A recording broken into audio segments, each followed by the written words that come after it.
পারি নাই, যারা গিয়েছে আল্লাহ বাইতুল্লাহ পথ করেছে, রাসূলের রওজা জিয়ারত করে এসেছে, তাদের উসিলায় আমাদের সকলের মুনাজাতগুলো কবুল আর মঞ্জুর করে নিন। আল্লাহ আমাদের জীবনের সকলের গুনাহগুলো ক্ষমা করে দিন। আল্লাহ আমরা যদি গুনাহের দিকে তাকাই, জাহান্নাম ছাড়া কিছু দেখি না।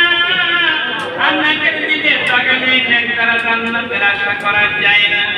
আল্লাহ আপনার গফুরুর রহিম নামের দিকে তাকাইয়া আমাদের জীবনের সকলের গুনাহগুলো ক্ষমা করে দিন।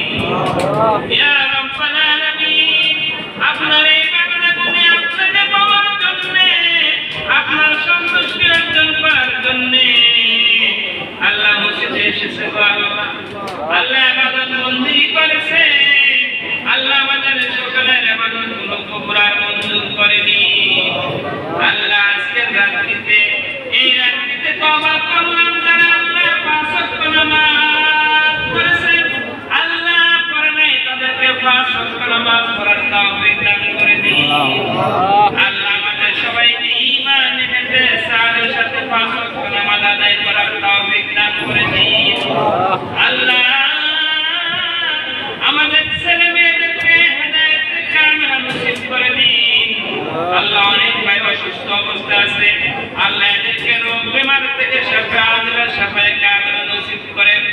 ইয়া রাব্বাল আলামিন, রোগ বেমার থেকে আপনি হেফাজত করে নিন। ইয়া আল্লাহ আমাদের জীবনের সকলের গুনাহগুলো ক্ষমা করে দিন। আল্লাহ এই মসজিদ কানাকানি কুরআন নসিব করেন। আল্লাহ মসজিদে যে অসমাপ্ত কাজগুলো আছে আল্লাহ সুন্দরভাবে সমাপ্ত করার তৌফিক দান করে দিন।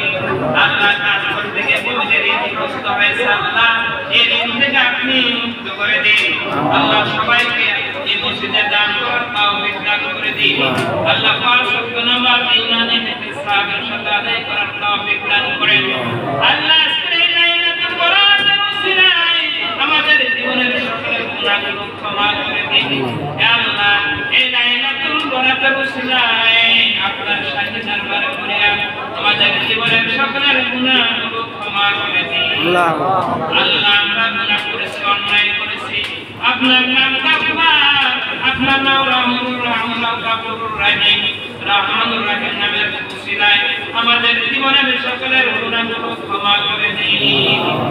ইয়া রাব্বাল আলামিন, আপনার শাহী দরবারে ফরিয়াদ মাওলা গো, আমাদের জীবনের সকলের গুনাহগুলো ক্ষমা করেন। আল্লাহ যেদিন আমাদের সমস্ত হায়াতে শেষ হয়ে যাবে, আল্লাহ যেদিন